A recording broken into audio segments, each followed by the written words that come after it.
में ऋषि रहते थे। प्रभुदत्त ब्रह्मचारी जी की बाणी से कथा है। तो वो पपड़ी पाते थे, जो वृक्ष की छाल की सूखी हुई पपड़ी, क्योंकि उनको ये था कि अगर मैं अच्छा पदार्थ पाऊंगा तो काम पीड़ित करेगा और मैं काम विजयी बन के दिखाऊंगा।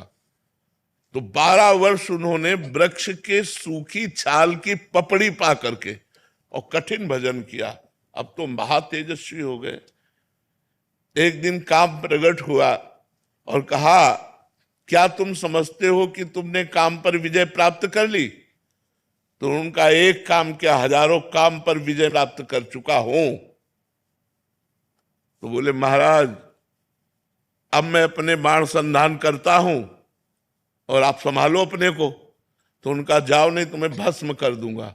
बोले, हाँ भस्म करने की सामर्थ्य है, लेकिन मैं जा रहा हूं और आज से हमारा बाण चालू आपके ऊपर, अब आप संभालना। इतना कह के चले गए।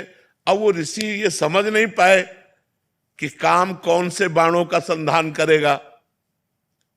अब जहां जहां वो पपड़ी खाते थे, वृक्ष की पपड़ी, वहां वहां हलवा घी का।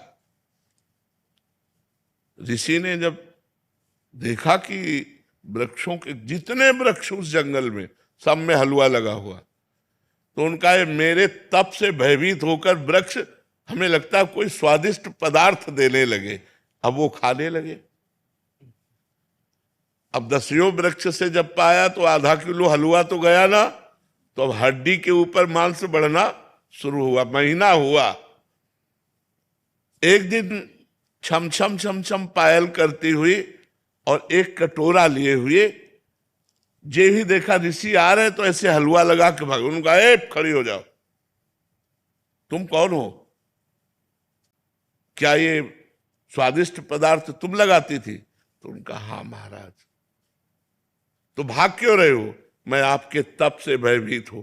बोले, नहीं नहीं नहीं, महीनों से इतना स्वादिष्ट पदार्थ पवा रहे, क्योंकि पहले अन्न जाएगा तो बुद्धि बदलेगी ना। तुम इतना स्वादिष्ट पदार्थ पवा रहे, तुम भयभीत क्यों हो रही हो? तुम बोले, महाराज वृक्ष में चुपचाप इसलिए लगा जाती थी कि आपकी सेवा बन जाए, मैं आपकी सेवा करना चाहती हूं। बोले, लाओ कटोरा, वृक्ष में लगाने की जरूरत नहीं है।